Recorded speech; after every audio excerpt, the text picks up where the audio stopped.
A Rádio USP apresenta USP Analisa. Meia hora analisando assuntos atuais que envolvem a vida do cidadão e da universidade, sempre com um convidado especial. USP Analisa.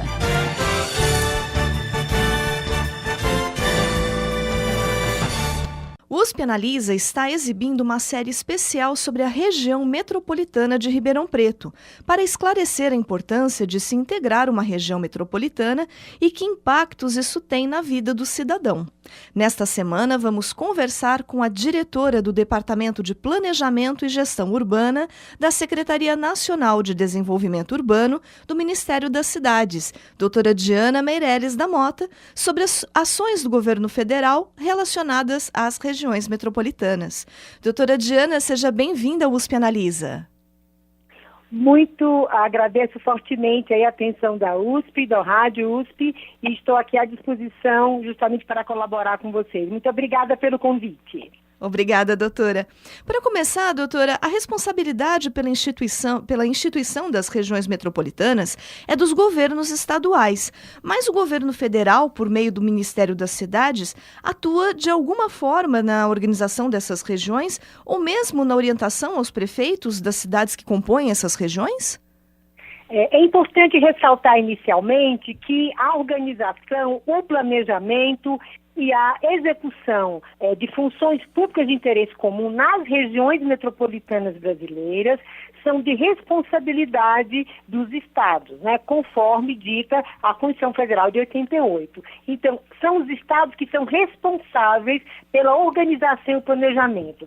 Ao governo federal compete, exatamente no âmbito da Constituição Federal, instituir diretrizes gerais para o desenvolvimento urbano e também instituir programas habitacionais e voltados também ao saneamento básico. Portanto, o Ministério das Cidades tem uma função com relação ao tema metropolitano na formulação e execução da Política Nacional de Desenvolvimento Urbano.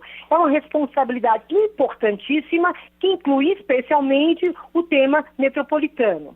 Mas é importante dizer que, nesse contexto, o Ministério das Cidades, desde o ano passado, 2017, tem iniciado tratativas com relação à instituição de um programa nacional de apoio às regiões metropolitanas. O Ministério das Cidades tem buscado organismos internacionais, como o Banco Interamericano de Desenvolvimento, visando justamente apoiar as regiões metropolitanas, tanto no tema da sua institucionalidade, como na sua organização, mas também em investimentos. No entanto, nesse contexto, nós estamos aguardando a finalização da área econômica para reiniciar as negociações, uma vez que nós estamos, nesse exato momento, tá certo, com restrições orçamentárias e necessitando do aval, especialmente da área econômica, para poder retomar essa preparação. De fato, gostaria de registrar para vocês que estamos já iniciando a preparação desse programa, que envolve basicamente duas vertentes, uma vertente de investimentos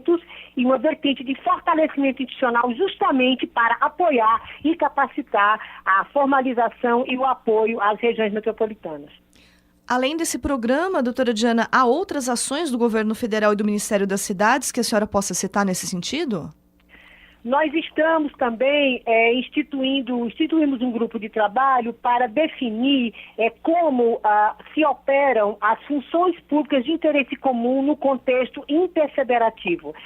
Como vocês já sabem, o Instituto da Metrópole estabeleceu a governança interfederativa, mas há uma série de questões que devem ser ainda elucidadas, né? Por exemplo, como as funções públicas de interesse comum, por exemplo, a mobilidade urbana, o saneamento básico, como vai operar essa governança interfederativa. E para isso, nós, em parceria com o Banco Interamericano, instituímos um grupo de trabalho para definir como ocorreria essa governança. Esses insumos também aliados aos insumos que o Ministério das Cidades reuniu com as Nações Unidas para estabelecer um formato e a melhoria exatamente dessa governança metropolitana, são elementos que o Ministério das Cidades tem hoje visando aperfeiçoar e elaborar essa capacitação para os municípios e para os estados. Então, nós estamos, nesse momento também, que é importante registrar, né, reunindo informações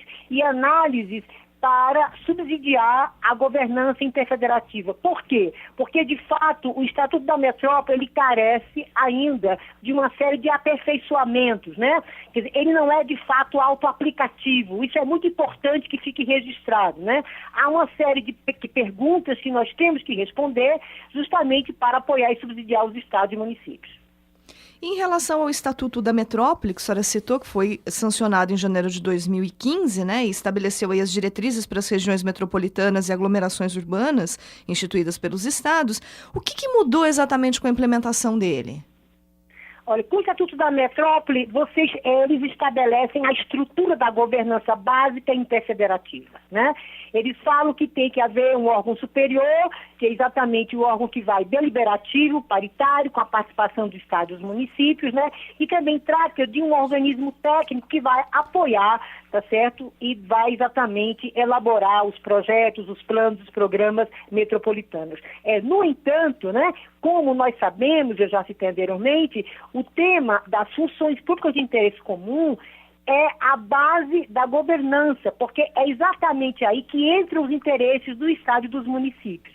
Nesse sentido, a estrutura básica que foi definida pelo Estatuto da Metrópole, ela é indicativa, como nós sabemos, mas mesmo assim precisa ser orientada.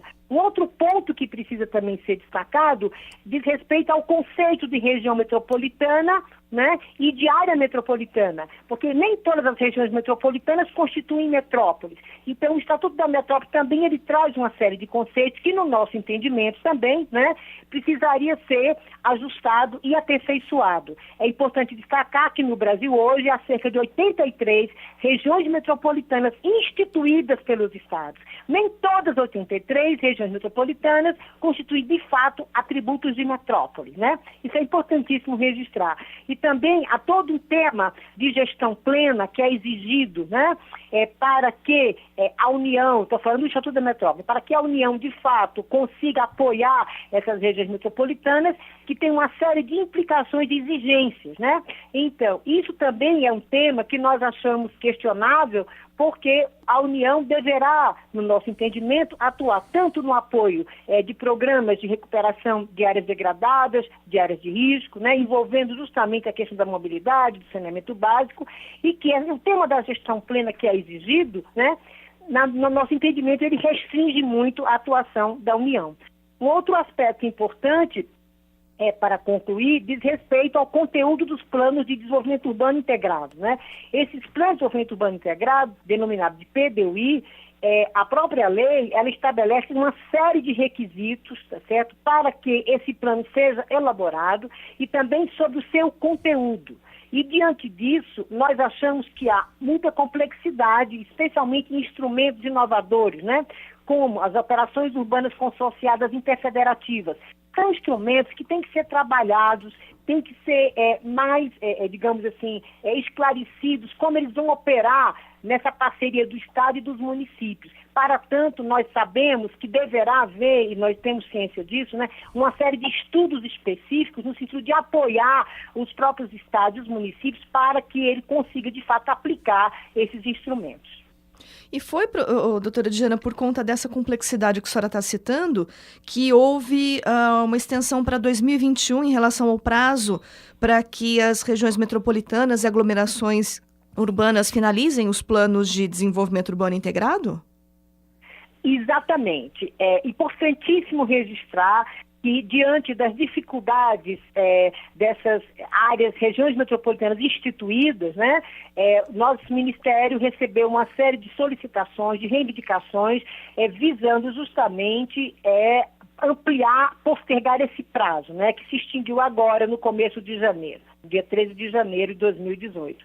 Nesse sentido, a própria lei, ela estabelecia uma sanção também bastante rigorosa, né, de improbidade administrativa para os governadores, tá certo, de estado e para os prefeitos dessas regiões metropolitanas, ou seja, basicamente todos os estados brasileiros estariam afetados por isso. E nesse sentido, então, o Ministério das Cidades, juntamente com o governo federal, né, providenciou, né, essa medida provisória que justamente busca ampliar este prazo, visando também fazer com que os estados se preparem melhor para elaborar esses planos metropolitanos, que são complexos, que são custosos, né, e que necessitam de uma capacitação técnica, que necessitam de recursos financeiros, né, e que necessitam de uma mobilização, porque, na verdade, também é importante registrar que o Estatuto da Metrópole estabelece também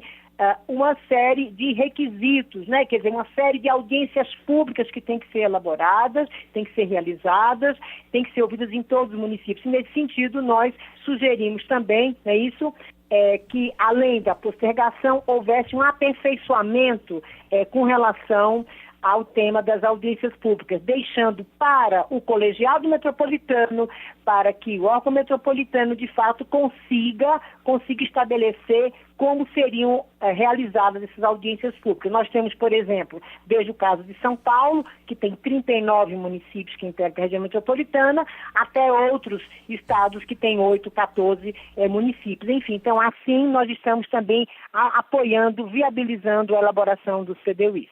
Doutora Diana, nós estamos aqui no estúdio também com o professor Erasmo Gomes, da Faculdade de Economia, Administração e Contabilidade de Ribeirão Preto, aqui da USP, e ele também gostaria de fazer uma observação. Doutora Diana, por gentileza, eu gostaria de perguntar para a senhora qual que seria a avaliação que o Ministério das Cidades faz, de maneira geral, sobre a experiência brasileira de regiões metropolitanas. Veja bem, é uma pergunta muito oportuna e eu agradeço muito, professor, com relação a essa sua pergunta. Veja bem, as regiões metropolitanas brasileiras, elas foram instituídas, na verdade, na década de 70, pela Lei Complementar 14, né? E depois, com a questão do Estado da Guanabara, incluiu a região metropolitana do Rio de Janeiro, né? E, nesse sentido, até 88, né, as regiões metropolitanas brasileiras, elas tinham programas definidos pela União Federal, né, mas toda a definição era centralizada no governo federal, né? Naquela época, o Conselho Nacional de Desenvolvimento Urbano, que atuava no âmbito do Ministério do Interior, era quem tratava, tá certo, dessas medidas e desses programas, né, de orientação de investimentos, especialmente investimentos integrados em habitação e também em mobilidade urbana, transporte. Os primeiros metrôs também surgiram naquela época. Com a Constituição Federal de 88, a atribuição de instituir regiões metropolitanas passou para os estados federados, né? Nesse sentido, houve uma ruptura, digamos assim, né? Porque, na verdade, os estados também não estavam muito preparados para exercer essa função. Ela foi muito bem-vinda, naturalmente, com a descentralização federativa no Brasil, mas, nesse contexto, os estados precisavam de suporte. Alguns entes metropolitanos, final dos anos 80, começo dos anos 90, tiveram uma fragilização muito grande, tá certo, do ponto de vista institucional, né? Enfim, nesse contexto, nós acreditamos que, mesmo com o Estatuto da Metrópole, que foi instituído em 2015, né, foi aprovada a lei, nós precisamos avançar fortemente no aperfeiçoamento do Estatuto da Metrópole, né? Nós temos várias questões que têm que ser esclarecidas ainda. Há também questões que aspectos são questionados de inconstitucionalidade, com relação à obrigatoriedade dos PDUIs numa lei federal. Enfim, há uma série de aspectos que têm que ser trabalhados. Nós estamos, nesse momento, não é, nos preparando aqui no Ministério. Eu acredito que esse é um ano de preparação, de planejamento, para que possamos ter uma visão holística desse instrumento, né? Para que nós tenhamos recursos para apoiar os entes metropolitanos. É muito importante. Os municípios metropolitanos, eles têm estágios de capacidade muito diferenciados, especialmente quando se compara o município núcleo metropolitano com outros municípios que integram a RM. Nós sabemos que a estrutura e as características da urbanização brasileira, né, há muita disparidade nisso. Nós temos, por exemplo, grande parte da precariedade habitacional nos municípios mais periféricos, com deficiência de infraestrutura. Você tem uma ideia, 80% da precariedade habitacional no Brasil reside nas regiões metropolitanas. Quer dizer, elas também concentram, naturalmente, né, uma grande polaridade e centralidade econômica, mas há muita pobreza também concentrada nas RMs. Por esse motivo, nós entendemos que governar as metrópoles, estabelecer uma governança efetiva é crucial para o sucesso e o bem-estar de grande parte da população brasileira. Entendemos que o tema metropolitano é estratégico para uma política nacional de desenvolvimento urbano. Desde 2016 estamos reunindo esforços no sentido de nos articularmos com outras entidades internacionais, como foi dito inicialmente, para que possamos, inclusive nacionais, no sentido de que a gente consiga instituir um programa nacional voltado para as metrópoles no Brasil. Doutora Diana, voltando um pouquinho, a senhora mencionou lá no início a respeito da governança interfederativa. A senhora podia explicar para o público mais ou menos o que significa esse termo? A governança interfederativa, ela envolve uma atuação de governança compartilhada, de governar compartilhada entre o Estado e os municípios que integram a região metropolitana, né? Tudo surgiu a partir de um acordo do Supremo Tribunal Federal sobre a titularidade dos serviços de saneamento no estado do Rio de Janeiro, né?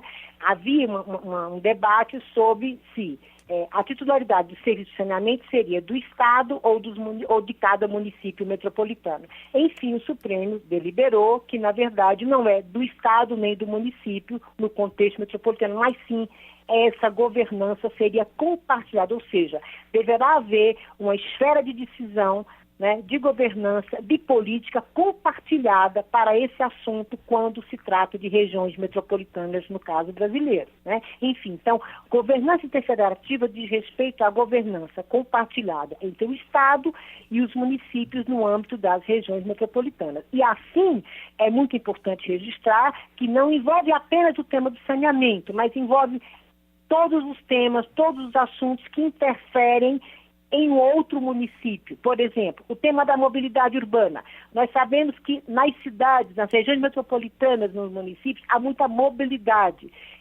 de pessoas de um município para outro, especialmente no caso de São Paulo, que é exemplar nisso, pessoas que moram no município, estudam em outro município e trabalham em outro município. E esse processo, essa dinâmica tem se intensificado nos últimos anos, né? E isso é um aspecto fundamental nessa estruturação da governança interfederativa. É apenas um dos assuntos, um dos temas que tem que ser enfrentados. Tem o tema, naturalmente, do saneamento, exatamente o tema do abastecimento de água, dos recursos hídricos, que é fundamental, dos resíduos sólidos, né? Quer dizer, grande parte dos resíduos no âmbito da região metropolitana, ele é depositado, tá certo, em outro município que não dá origem. E outros aspectos, como segurança pública, né? Cada dia mais o tema da segurança pública, ele é compartilhado, tá certo? Tanto com relação entre estados, mas também com relação aos municípios de uma região metropolitana. Enfim, essas são funções públicas de interesse comum que, de fato, impactam mais de um município no âmbito metropolitano. E no caso, doutora Diana, a gente sabe que a região metropolitana aqui de Ribeirão Preto está bastante próxima da divisa com Minas Gerais. Se a nossa região aqui incluísse uma cidade de Minas, por exemplo, como que funcionaria essa governança interfederativa? Porque aí nós teríamos 2 estados envolvidos. Pois é. Veja bem, esse é um aspecto importantíssimo que você tratou, que também precisa ser tratado e precisa ser elucidado. Veja bem, no Brasil, nós estamos tratando, nesse contexto, das regiões integradas de desenvolvimento, né? A Constituição Federal, ela trata especialmente para os casos de RID, que nós chamamos, né?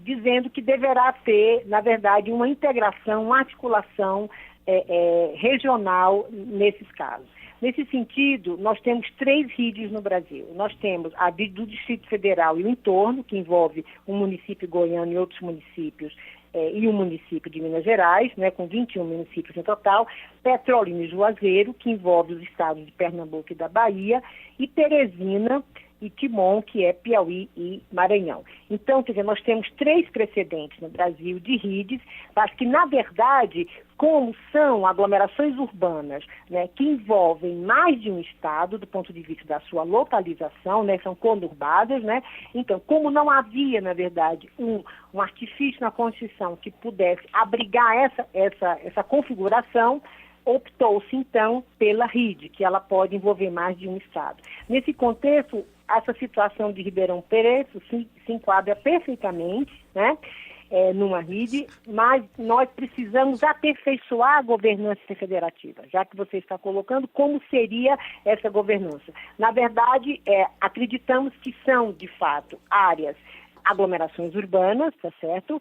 Em escala metropolitana, mas que a governança entre dois estados, nesse contexto, no nosso entendimento, ainda deverá ser tratada, porque, no caso, o Estatuto da Metrópole, ele apenas cita a formalização e a aprovação pelas Assembleias Legislativas de cada estado, certo? Ele não trata do mais importante, que é justamente como vão operar as funções públicas numa aglomeração que envolve dois estados federados, certo? Ou seja, nós temos que, de fato, também, isso é uma questão federativa, né, que temos que tratar aqui na União, inclusive fazer consultas, tá certo?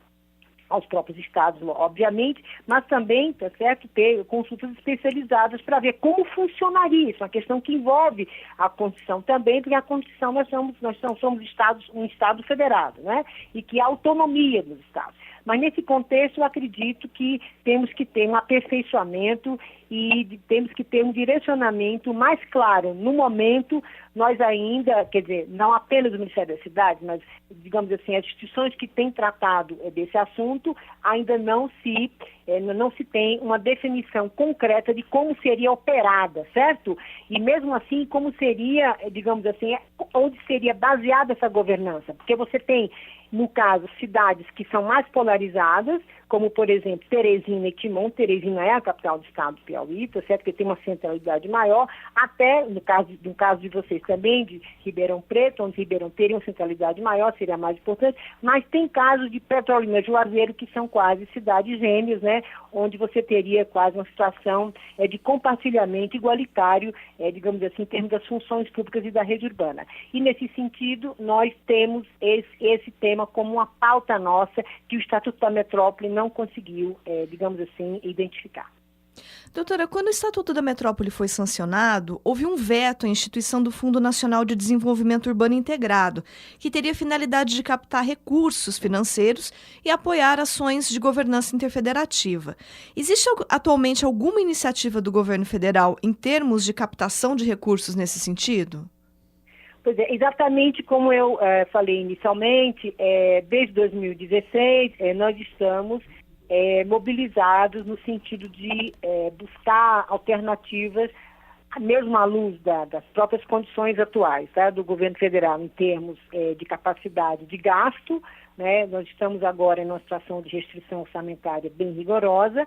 Nós buscamos os órgãos internacionais e também órgãos nacionais, visando a formulação de um programa nacional voltado para apoio institucional e de investimentos setoriais nas regiões metropolitanas brasileiras.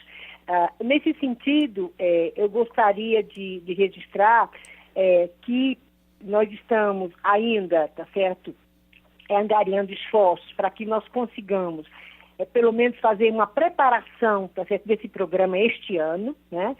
É muito importante, pois os municípios demandam ações de capacitação, tanto para organizar a base para a governança metropolitana, como também para operar essas funções públicas de interesse comum. Há muitas perguntas que ainda devem ser respondidas, né? Nós conseguimos estabelecer esse grupo de trabalho com o apoio do Banco Interamericano de Desenvolvimento, no sentido de estabelecer como seria a governança interfederativa de algumas funções, tipo mobilidade urbana, energia, né? A função especialmente voltada para o tema do próprio saneamento básico, e do uso do solo urbano, que tem implicações diretas com a qualidade de vida, especialmente das áreas protegidas. E, nesse sentido, nós estamos, digamos assim, animados e pensando positivamente, porque imaginamos que este ano nós teremos condição, com a recuperação econômica já iniciada, de ter retomado e ter algumas sinalizações com relação a ter recursos para captação de recursos, para ações de governança metropolitana. Um pouco para a gente ir encaminhando para o final da nossa entrevista, gostaria de perguntar para a doutora Diana qual seria a apreciação da senhora sobre os desafios e perspectivas aqui para a região metropolitana de Ribeirão Preto. Bem, Ribeirão Preto nós sabemos que é uma região muito dinâmica, que tem uma rede urbana bem articulada, que vai além do estado de São Paulo, né? E nós acreditamos que, pelos aspectos locacionais que Ribeirão Preto tem, né? Pela importância econômica e da sua articulação com os municípios, isso, digamos assim, contribui fortemente para a descentralização do desenvolvimento, digamos, tanto do estado de São Paulo, né, como do desenvolvimento socioeconômico do país como um todo, né? Para nós, o estado de São Paulo, ele é exemplar na instituição de regiões metropolitanas, né? O estado de São Paulo tem buscado, digamos assim, uma atuação bastante responsável, né, e muito profissional com relação aos próprios critérios na instituição dessas RMs. E, de fato, nós acreditamos que o importante no contexto, especialmente agora, que é uma região metropolitana recente, né, que Ribeirão Preto possa estabelecer e criar esses instrumentos que estão sendo elucidados aí pelo Estatuto da Metrópole, mas também que possa inovar, né? Porque a grande desafio que nós observamos hoje, e vocês conhecem muito bem essa situação, quer dizer, o país é muito diverso, né? Por exemplo, nós temos regiões metropolitanas como no caso de Manaus, né? Que é uma região metropolitana de um único município, mas tem 2 milhões de habitantes, é uma metrópole na floresta, né? É um caso inédito, acredito, no mundo, pelas condições de sustentabilidade, tá certo? E pelas condições que se estabeleceu lá também com grandes desafios de precariedade. E nesse contexto, tem a região Nordeste, com suas regiões metropolitanas, que ainda há muita favelização, tem o Sudeste, com regiões metropolitanas muito complexas, que podem aplicar instrumentos que estão estabelecidos no Estatuto da Metrópole, as operações urbanas interfederativas, né? E outros instrumentos, os consórcios também são instrumentos que podem ser aplicados. Mas o que eu gostaria de registrar é que Ribeirão Preto tem uma perspectiva agora que se inicia, né? A instituição da RM, a sua organização, aplicar instrumentos inovadores à luz das suas peculiaridades locais e regionais. Isso é muito importante. É um tema que nós estamos aqui perseguindo no Ministério das Cidades, especialmente nos debruçando no aperfeiçoamento do Estatuto da Metrópole, é exatamente no sentido de respeitar as peculiaridades, as dinâmicas regionais e locais do país. Além disso, o tema da governança também é muito peculiar, à luz das capacidades locais, das capacidades dos municípios, que são muito diferenciados no Brasil, tanto do ponto de vista intrametropolitano quanto intermetropolitano, né? Nós temos municípios brasileiros, especialmente da região Nordeste, que carecem de um reforço da sua capacidade de gestão, na sua capacidade fiscal, na sua capacidade de investimentos, né? Como também temos, no caso, regiões metropolitanas do Sudeste, que têm uma capacidade muito maior, inclusive de compartilhar com outras regiões e outros municípios. Enfim, então, nós acreditamos aqui que a região metropolitana de Ribeirão Preto, por ser uma das mais novas, né, do Brasil, né, ela tem, de fato, essa capacidade, por estar no estado de São Paulo também, de promover inovação na governança metropolitana. Tá certo, doutora Diana. Bom, infelizmente o nosso tempo chegou ao final. Eu gostaria de agradecer a participação da diretora do Departamento de Planejamento e Gestão Urbana da Secretaria Nacional de Desenvolvimento Urbano do Ministério das Cidades, Diana Meireles da Mota. Muito obrigada, doutora Diana, pela sua participação. Eu que agradeço a vocês. Muito obrigada. Agradeço também a participação do professor Erasmo Gomes, da Faculdade de Economia, Administração e Contabilidade de Ribeirão Preto, da USP. Obrigada pela presença aqui no estúdio, professor. Satisfação grande. O programa de hoje fica por aqui. Até a próxima semana. Você ouviu USP Analisa, um programa da Rádio USP Ribeirão em parceria com o IEA, Instituto de Estudos Avançados, Polo Ribeirão Preto. Produção do Serviço de Comunicação Social da USP e do IEA. Coordenação, Rosimeire Talamone. Apresentação, Thaís Cardoso.